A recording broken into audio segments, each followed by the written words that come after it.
Today we're making delicious maple cornbread. I'm from the South where cornbread and biscuits are served with nearly every meal, and this maple cornbread is one of my very favorite recipes. And that's saying a lot because I've had cornbread every which way. This one is so good because the maple sweetens it so nicely. So let me just show you how to make this cornbread. It is fantastic. This is going to be a great addition for your Thanksgiving or Christmas feast, that's for sure. To get started, we're going to take 1 cup of cornmeal. Okay, so just put that right into a bowl. And then we want 1 1/4 cups of all-purpose flour. You don't need your bread flour for this one, just all-purpose flour. So 1 1/4 cups of all-purpose flour. This is such a great recipe because you just throw everything into a bowl, mix it up, throw it into the oven. It's super fast. You can have this on the table in less than 30 minutes. Our next ingredient is baking powder. Do not forget your baking powder. I have to admit to y'all, last time I made this maple cornbread, I forgot to add this baking powder. It was sitting on the counter and I just totally forgot to add it into my bowl.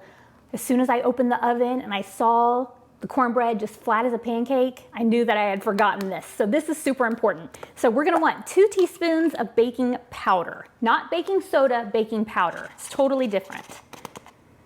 Baking powder is something that you want to be sure that you're using fresh baking powder because it can go bad and then it won't let your breads rise like they should. So this is something that's hard to store in food storage if you're into food storage. This is something you just have to buy fresh every once in a while. So 2 teaspoons baking powder right into your bowl. Next we want a teaspoon of salt. This is some North American pink salt that's mined out of Utah, which is kind of cool. I've just started using this, but you can use plain old white iodized table salt. This is the cheap way to go. This is probably what you have. Use this. I have just started using this and I just think it's fun. It's pink. It's kind of like the pink Himalayan sea salt, but this is from North America and it's really pretty. So I'm going to use a teaspoon of salt. Just throw it right on into your bowl. Now I'm going to use this Danish dough whisk. Isn't this so cool? What a neat design. This is a Scandinavian design that they think have been around for centuries, which is really cool. It's really meant to mix up thick doughs, but I use this for everything. I use it from pancakes to making dough by hand. So I'm just gonna whisk these around. If you don't have one of these, obviously you can just use a regular whisk or a rubber spatula, but just kind of get your ingredients incorporated really well so that that salt and flour and cornmeal can kind of mix up. Just give it a quick little whisk. I just think this thing is really cool. And I plan on giving some of these away as gifts this Christmas because I just think they're fun. Not everybody has them. Okay, now these are all of our dry ingredients, and then on top of that, I'm gonna add our wet ingredients. So I'm gonna take 1 large egg, just throw that right on in there.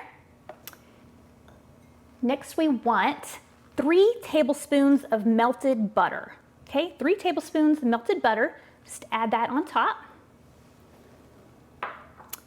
Now we want 3/4 of a cup of milk. This is whole milk.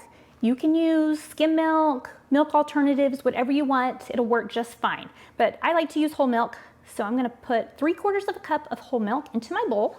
Our next ingredient is the star of the show. It's the pure maple syrup. This stuff is delicious. I love this stuff, especially in the fall. This time of year, I just love that maple flavoring. So we're gonna use a 1/2 cup of pure maple syrup. This is not the breakfast kind of syrup that you would maybe use for a delicious pancake breakfast. It's not like the log cabin stuff that's really, really sugary and sweet. This is pure maple syrup. So you want a 1/2 cup pure maple syrup. Just throw that right on into your bowl with your other ingredients. And those are all of our ingredients. Now I'm gonna take my whisk. You can use a regular whisk, you can use a rubber spatula, you can do whatever you want, but you're just gonna wanna mix these ingredients up really good. Let's take a minute to do that. I've been using this Danish whisk for pancakes, for when I make breads by hand without my bread maker or without my mixer. I think this thing just incorporates the ingredients so well. It is so fun to use. It has this great handle. I think it's really cool. But just mix that up for a minute. It doesn't have to be super smooth or anything like that. Just get them incorporated. And that is it for our maple cornbread batter. So simple, isn't it? While I've been putting this together, I've had my oven preheating to 400 degrees. I'm gonna make this in my 10-inch cast iron skillet, and I've had it in there preheating in the oven. But if you don't have a 10-inch cast iron skillet, you can use something like this. This is an old vintage Corningware, but you'll want like an 8x8 size. You can use that, or I'm gonna use my cast iron. So let me get it out of the oven and I'll show it to you. This is my 10-inch cast iron skillet. This is like an all-purpose, fantastic piece to have in your kitchen. You can saute in this. You can use it to make cornbread, or I even make brownies and cookies in this. So this thing's awesome. So I'm gonna just put my dough into this cast iron skillet. Now, every time before I use my cast iron, I pour about a tablespoon of olive oil in here and I rub it all around with a paper towel. You can see how shiny it is. It's oiled up really good. So make sure that you do that. And if you're using something like this, I would say oil it up really good too, so that your cornbread doesn't stick to the bottom. Now I'm simply gonna put this cornbread batter into this hot, hot, hot cast iron skillet. If you are using cast iron, be sure to not touch it because it is really hot. Now that the batter's in my cast iron skillet, I am just gonna spread out this batter so that it's not too thick on a side or in the middle or anything like that. And I'm gonna pop this into the oven. I'm gonna let it bake at 400 degrees for about 20 to 25 minutes. You're just gonna have to watch it and get it out when it's the nice golden brown color that you want. But I'm gonna let this probably bake for about 22 minutes. That's perfect for me, but everybody's oven is different. So I will put this in there and I'll show it to you when I get it out. Take a look at this maple cornbread. Look how good it looks. It looks good, but let me just tell you, it smells 100 times better than it looks. It smells amazing, and I know it's gonna taste amazing. So I'm just gonna go ahead and cut right on into this and give it a little sample. We gotta try this out. I let it bake for 22 minutes, and I've let it cool for probably 10 minutes, just to make it a little bit easier to get out of the pan. If you cut it too early, it's gonna be super crumbly, but that's what we usually do, because we usually just pull it out of the oven right in time to eat dinner. But today I let it cool a little bit, just in hopes of it being a little bit easier to get out of this pan. But I oiled the pan up really good. That's not gonna be a problem at all. So let's see. Oh my goodness, it just smells so good. There it is. You see that? That is gorgeous. Okay, so let me smell it. Oh, it smells so good. It smells just like maple. It smells amazing. So when you're eating maple cornbread, you gotta have a little bit of extra maple to drizzle over top. Just like when you have honey cornbread and you add a little bit of honey on top of that, you gotta have the little bit of extra maple syrup to drizzle on top.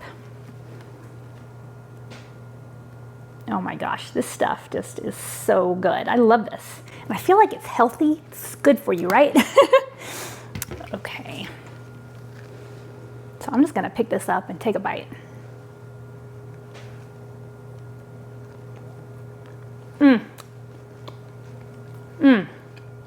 It's fantastic. It's so good. This cornbread is just a little bit more special than your plain old regular cornbreads or maybe your honey cornbreads.